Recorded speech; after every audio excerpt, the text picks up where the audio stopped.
Dad left when I was very young, and more than anything, Mom tried to make sure that I didn't need anything. She worked tirelessly, juggling duties right and left, clinging to every opportunity to keep us afloat. Her sacrifices were not in vain. I studied hard, realizing that it was thanks to her that I had a chance for the future. I jumped at a grant that helped me graduate from college without the mountain of debt that has become commonplace nowadays. I studied business management, driven by a cocktail of ambition and fear of ending up in the same financial position we were in when I was a kid. After graduating from college, I packed up my things and moved to a city full of opportunities. It was a tough start. Living in a cramped apartment, eating pasta alone, and surviving on enthusiasm and coffee is not the kind of future you dream of. But I got a job at a large company, started from a junior position and gradually worked my way up. Years later, I wasn't just working there, I was in charge of an entire department. It was more than just a job, it was my territory, my work, my pride. I always told new employees, treat this job as if it belongs to you. Then you won't just be a part of the team, you'll lead it. My team was solid. We went through a lot of difficulties together, and when I was promoted to the position of department head, we went to a local bar to celebrate. It was a small, cozy place with cold beer and a warm atmosphere. Here's to Gina, boss lady. Alex, one of my old colleagues, raised his glass, and the others immediately joined in. Thanks, guys, we're all in this together. Here's to kicking even more ass and nomming names. I shouted through the noise, and the crew roared back. That evening, amid the laughter and congratulations, I noticed him. Wilson. He caught my eye and came over, grinning. I couldn't help but notice the celebration. What's the occasion? What is it? He asked, leaning against the bar. Just a little career growth. I'm the head of the department now, I replied, trying not to sound too boastful. Impressive, it must be a difficult path, he nodded respectfully. By the way, my name is Wilson. Gina. We started talking. As it turned out, he was a financier, and he understood numbers the same way I understood planning and management. What started as casual meetings soon turned into regular weekends spent together. Imperceptibly, I began to spend more time with him than with myself.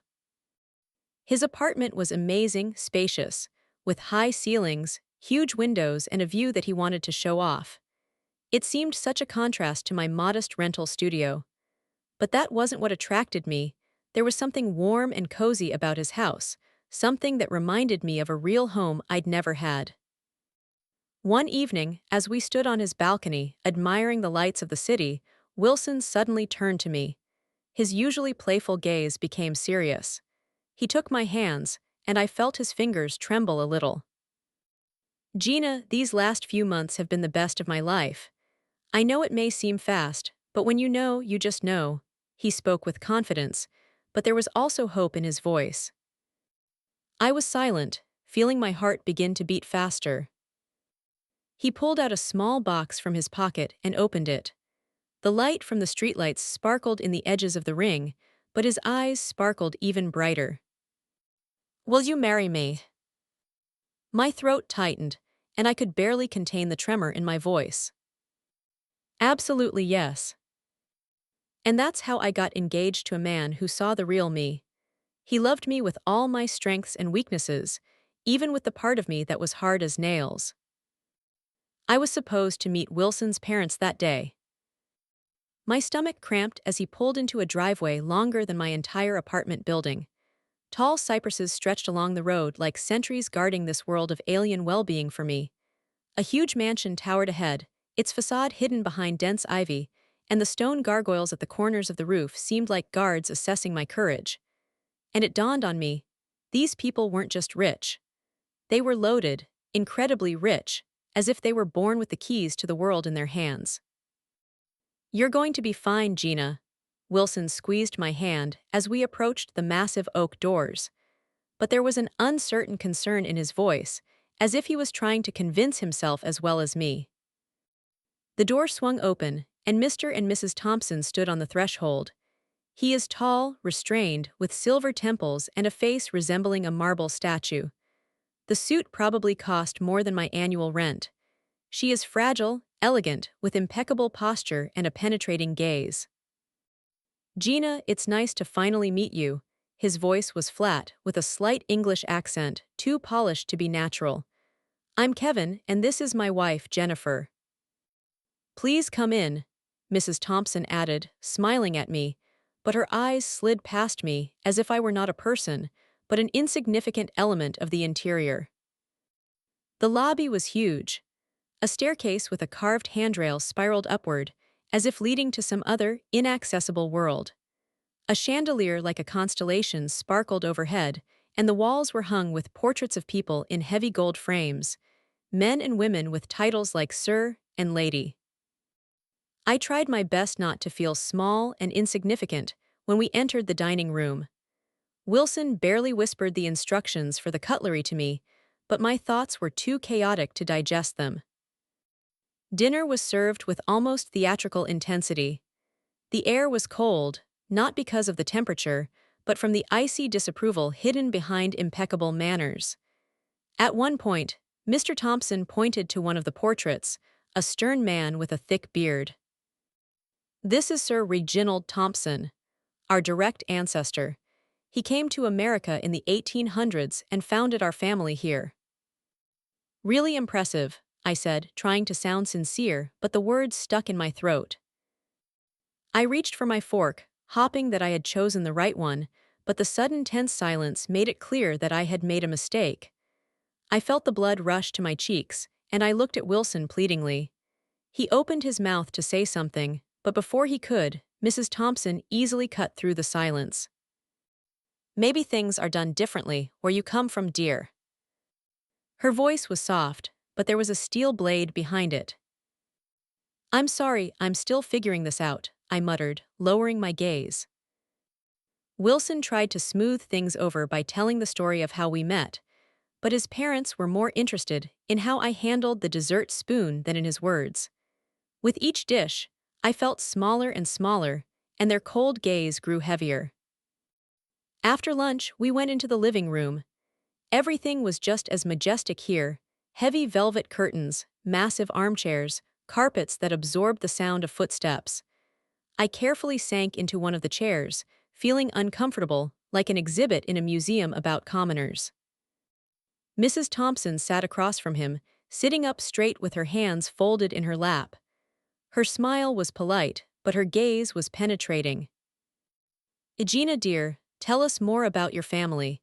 Your upbringing must have been very different from ours. I froze. I felt Wilson tense up next to me, and realized that he knew where this conversation was going. Well, it was mostly just me and my mom. My father left when I was very young, and I hardly remember him. Mom did everything to raise me alone. She's a nurse. The room became quiet. Mrs. Thompson stood up abruptly, and her chair creaked on the wooden floor, as if letting out a muffled scream. This is unacceptable, she said, and her voice sounded like a whip, resonating with disgust. We are descendants of an ancient English family. We have standards and traditions. I cannot and will not allow my only son to marry someone without a bloodline or even knowledge of her own bloodline. I felt the blood drain from my face. At that moment, I was no more than a guest in a house where every detail, from the stone gargoyle to the gilded portrait frame, looked at me with disapproval. Mr. Thompson, who had been watching the conversation in silence, finally spoke.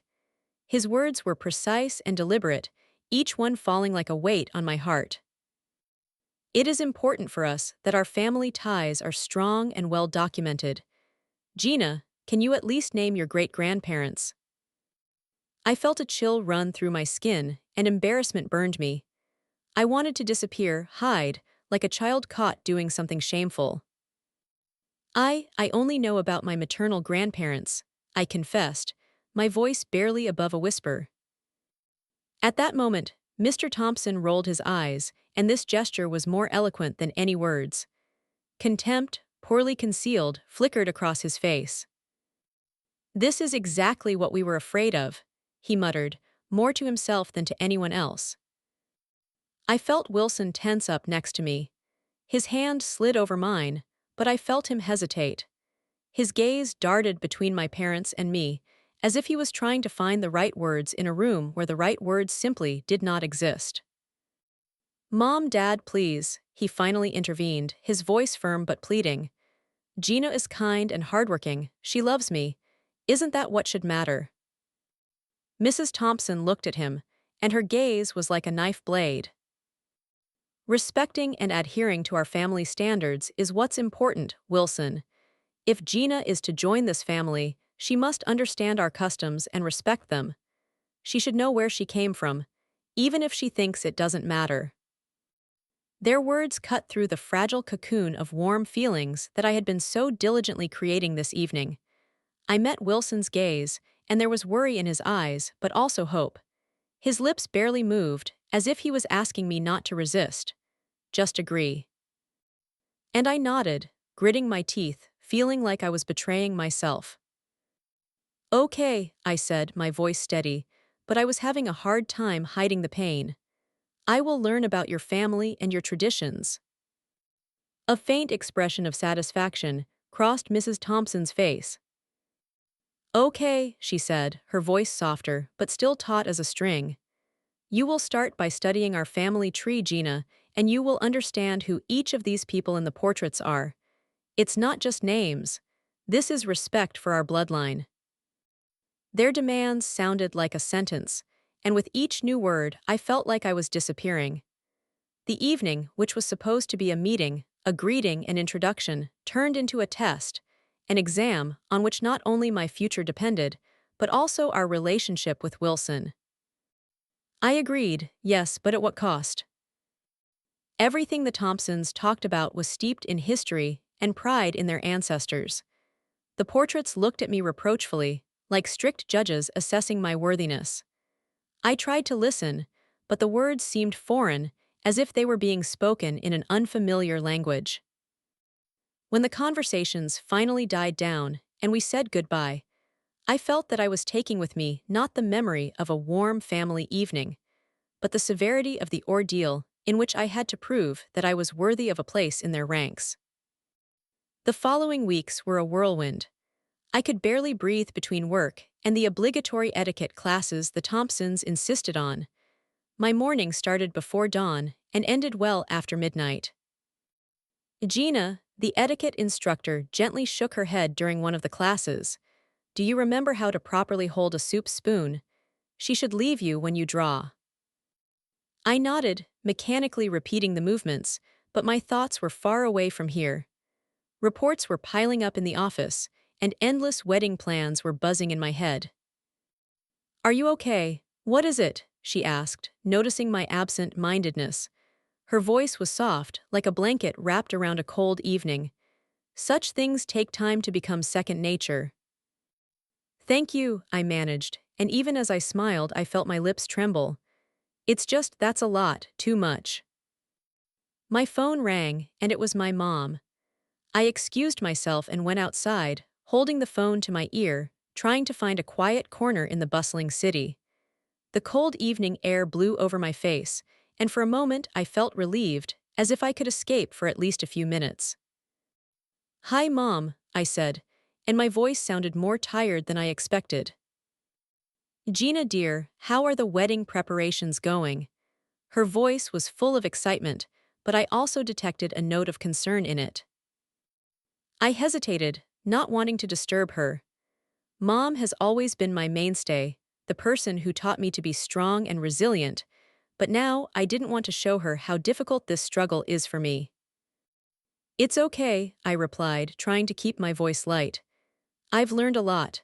I even learned to waltz," I added with a tight smile, hoping that she would feel my cheerfulness even if I was pretending to be her.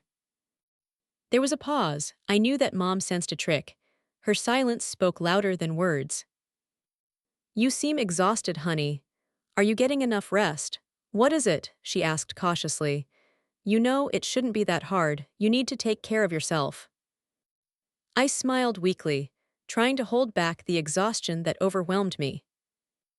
"I'll try, Mom. It's just that there are a lot of things right now: etiquette lessons, dancing, work, and of course, wedding planning. I paused, not knowing how to say more without making her worry. Just remember what's important, Gina, Mom said, and her voice became soft, almost a whisper. It's you and Wilson. At the end of the day, it's just the two of you that matters, not all these rules and lessons. Her words were like a silent blow, right in the heart, a simple truth that I seemed to have forgotten. But as soon as we hung up, reality weighed heavily on my shoulders again. My mother's words were like a warm blanket, but I knew it wasn't enough to protect me from the cold coming from the Wilson family. I was caught in a tug of war between trying to please Wilson's parents and trying to keep my own sanity. Every day seemed like an endless marathon with no finish line. When I returned to the gym, I joined the usual circle again. Classes, trainings, etiquette lessons, all this merged into a grueling routine. The instructor's voice sounded like background noise as I diligently practiced how to properly hold a wine glass. For the leg, Gina, not the cup, she reminded him gently. I nodded, obediently repeating the movements, but my mind was elsewhere. I thought about the endless reports waiting for me at the office, the countless wedding plan details that needed to be approved. In the rare moments of respite, I found myself just staring at the ceiling, wondering if it was all worth it. Endless courses, constant attention to detail, the icy stares of Mr. and Mrs. Thompson, who seemed to be waiting for any mistake I made, so that they could quietly and wordlessly mark it on their imaginary list of blunders. There were more mistakes than I would like to admit. One evening, when I was almost falling asleep, my phone vibrated. A message from Wilson. How was your day? I stared at the screen, and my fingers hovered over the keyboard. I wanted to tell him everything. I wanted to vent my frustrations, fears, and fatigue, which was slowly eating away at me from the inside out. But instead, I held back. I didn't want him to know how difficult his parents and their world were for me. I miss you.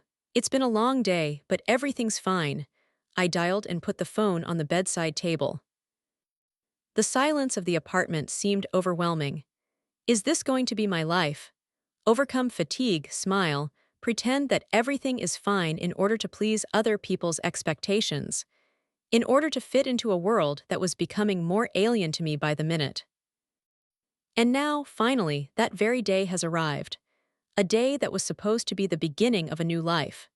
The meeting place was strewn with flowers, mirrored tables, fancy dresses, and the city's high society. The scent of roses and jasmine was in the air, but I only felt a growing anxiety. My stomach knotted as I stood in a long, flowing white dress, trying to catch my breath. I looked in the mirror, trying to see in the reflection a bride who would be confident in her future. Mom came up to me and gently straightened a curl near my forehead. It's going to be okay, Gina. Her voice was soothing, and I wanted to believe her. But as soon as the ceremony began, any hope of a peaceful wedding evaporated. Wilson's parents wasted no time. Mr. Thompson greeted the guests with a pompous air, giving everyone his own idea of the greatness of their family. Mrs. Thompson kept an eye on everything and everyone, like a general checking the readiness of his troops. When the guests began to take their seats, I tried to join in the conversation, but Mrs. Thompson, as if she had been waiting for this, took me aside. Her smile was icy, her gaze steady. Gina dear, make sure our friends are taken care of. Get them some drinks. That's a good girl. Her voice left no choice. It sounded like an order, not a request. But I began, but her gaze instantly cut me off. There are no buts. You're almost family. Take the initiative, she said dryly, and her words hung in the air like a final sentence. Ladies and gentlemen, I beg your attention. My mother's voice sounded clear and even, cutting through the rustle of conversations like a blade. Silence reigned in the hall, alert and taut, like a string before a bow strike. All eyes turned to her. She stood confidently, with a microphone in her hands. Her eyes were firm, unwavering. They shone with the same determination with which she had been fighting for our lives for years, alone, unsupported, fighting for me to have at least some kind of future. She slowly looked around the room, fixing her gaze on Mr. and Mrs. Thompson. Their faces were stony, and there was a restrained dislike in their poses. But Mom didn't flinch. "I have something important to say. About truth and pretense," she began, her voice perfectly even, but I knew what kind of storm was raging inside. "Since the day Wilson proposed to my daughter, she has been trying her best to fit into your family, to meet your standards, traditions that you believe make you better than others." She paused, letting her words sink in. The guest's eyes darted between her, me, and Wilson's parents. "But perhaps you've forgotten," she continued, "that it's not titles, pedigrees, or knowledge of which fork to use in a salad that's important in marriage. What matters is how two people look at each other, how they support and love each other, no matter what. It is important that the bride feels loved, not a servant at her own wedding." A hum ran through the crowd, muffled but palpable. I stood there, holding my breath, and felt the tension squeezing my chest.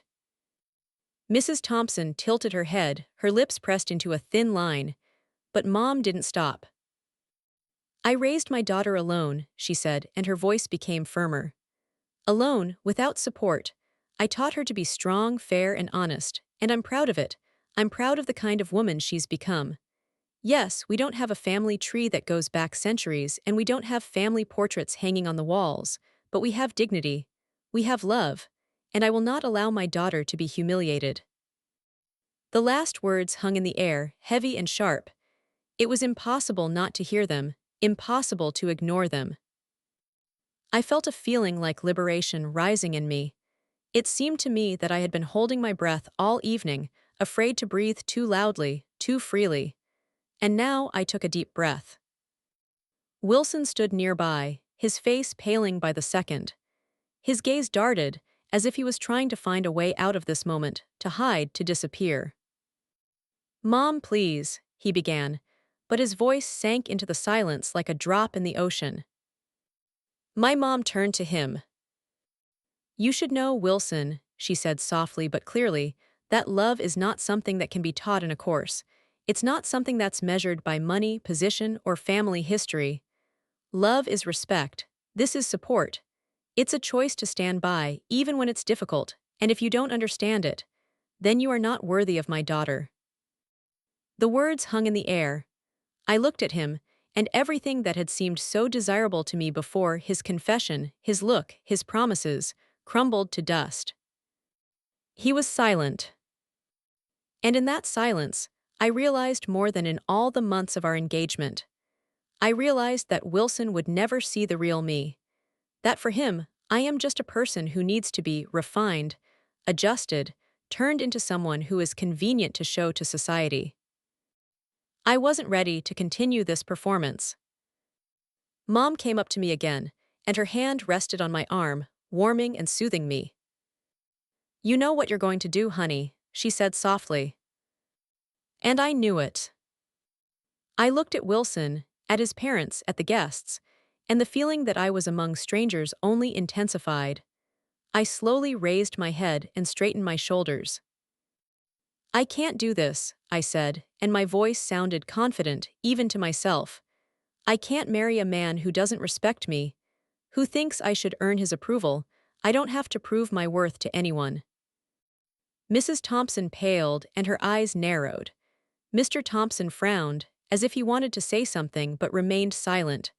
Wilson looked down, his shoulders slumping. "But I've already made my choice." I put the bouquet on the table, as if putting an end to this story. I slowly turned around and took a step away, feeling my back getting straighter and my heart getting lighter with each step. Mom was walking next to me. Her hand held mine tightly, as if she was trying to keep me from falling, even though I knew I wouldn't fall. Behind me was the wedding, the toast left unsaid, and the world I was trying to fit into. But there was freedom ahead. I went to the same school as Kevin and Jennifer Thompson. Back then, they didn't talk about noble birth and didn't play the aristocracy. Their families were as simple and hardworking as ours. Kevin's father worked as a mechanic, and Jennifer's mother waited tables at a local diner. It was a simple, honest life, devoid of pretense and lies. Mom paused, letting these words sink into the walls of this room, into the heavy portraits on the walls, into the sparkling glasses of champagne. The pause was deafening, and the room suddenly froze, as if time had stopped. They bought themselves a new past, she continued. Accents, a last name, even titles. All this is a fake screen behind which they hide their truth. A whisper ran through the crowd, like the wind brushing the treetops. The guests began to turn around, their gazes darting from my mother to the Thompsons, and expressions of disbelief and shock appeared on their faces. And some, outright contempt. Mrs. Thompson stood up, her face flushed with anger and indignation in her eyes. That's not true, she began, her voice taut as a rope on the verge of breaking. We were just trying to give our family a better future. But Mom interrupted her, and there was that anger in her voice that had been building up for years. To give a better future, her voice sounded like a hammer blow. Or build a lie that would convince you that you are superior to others. Do you think that you can stand on these falsifications and look down on my daughter, to judge her worth based on lies? The guests were no longer whispering. Now they were looking openly, studying, assessing. Their fascination with the Thompson facade was fading by the second, replaced by suspicion and disappointment. Gina is worth 1,000 of your fake titles, Mom said, her voice quieter but no less determined. She's real, she remembers what it's like to be herself. And you have long forgotten. Mr. Thompson took a step forward, his face contorted in an attempt to maintain his dignity. But his voice faltered, his accent broke, giving way to a sharper, simpler sound. We did what we thought was right, he said, sounding defenseless, almost pathetic. For whom? Mom interrupted. For your son, for the society, or for your own pride, which you have grown like a weed, hiding its roots. The room seemed to burst with tension. Everything was electrified, like before a thunderstorm. The silence was no longer just the absence of sound, it became an awareness, a recognition of the truth that could not be denied. The facade of the Thompsons was crumbling. Their greatness was dissolving, leaving behind only a bare, unprotected reality. Wilson stood to the side, his face contorted with anger and humiliation. He took a few quick steps towards me, bent down, and his words hissed like a snake about to spring. You've ruined everything, Gina. You've disgraced my family. And then you ask if I want to marry you. His words hit me like a whip. I felt my heart clench with pain, but before I could respond, he grabbed my hand, his fingers clenched tightly like a steel trap. I'll teach you how to be a good wife, the one who knows her place and obeys. His threat hung in the air like poison, corroding the last shred of trust. The room seemed to freeze, crouching, waiting for what would happen next. I pulled my hand away, retreating as if from a wild animal. Let me go, I whispered, but there was no fear in my voice, just disgust.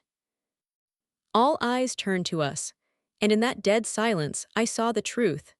This man I was going to marry, he was a stranger. He was a shadow hidden behind beautiful words and false promises. He was part of the lie I was trying to convince myself of. I took a deep breath. My mother's power flowed through me, in every drop of my blood.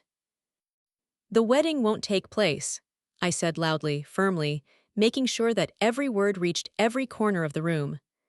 I regret that I ever thought of marrying such a man, for such an idiot, for someone who fully corresponds to the arrogance and deception of his parents. A rumble swept through the crowd like a storm. Some were shocked, others barely concealed their approval. Wilson froze, his mouth hanging open as if he was trying to catch my words and shove them back into my mouth. But it was too late. Mom came up to me, her hand on mine, strong, firm. Let's go, she said simply, and her words were salvation. We walked through the crowd without lowering our heads. I could feel the stares piercing my back, the whispers, but I didn't care. I was no longer a part of that lie. In the following weeks, news of the scandal spread through the city like wildfire. Their artificial position, fabricated bloodline, and fragile aristocracy crumbled like a house of cards in a gust of wind. People who used to admire the Thompsons were now crossing the street in disgust. The mansion was sold. They had to leave, to look for a new beginning where no one would know the truth. As for Wilson, I've heard bits and pieces of rumors. They talked about nights spent in bars, about how he tried to wash down the shame, but I didn't know if it was true, and frankly, I didn't care. I knew one thing: I saw him for real. His face, distorted by anger and humiliation, showed me the truth, and she was too dark, too twisted, for me to ever want to look back. "Thank you, Mom," I said one evening as we sat in our modest living room. Here, amidst the cozy simplicity, everything seemed real. It was a stark contrast to the luxurious falsity that I had almost entered, a world where everything was riddled with deception and pretense. "For everything," I continued. "For being there for me, for standing up for me, for helping me see the truth before it was too late." Mom looked at me. Her eyes were filled with warmth and something inexpressibly important: the power that I had felt since childhood. She took my hand and squeezed it gently, as if she were conveying to me the determination that had once helped her to stand up for herself. "I'll always be here, Gina," she said softly but firmly. "You're my daughter. I raised you to be strong and loyal. No man, no family will ever make you less than you are." Those words wrapped me up like a blanket. Simple, sincere, and real. We sat there in warm silence, with the hum of the TV chattering somewhere in the background. It seemed as if life itself had returned to normal. And that simplicity was surprisingly refreshing. I lost my fiancé, but I regained much more: my self-respect, freedom, and most importantly, my own future.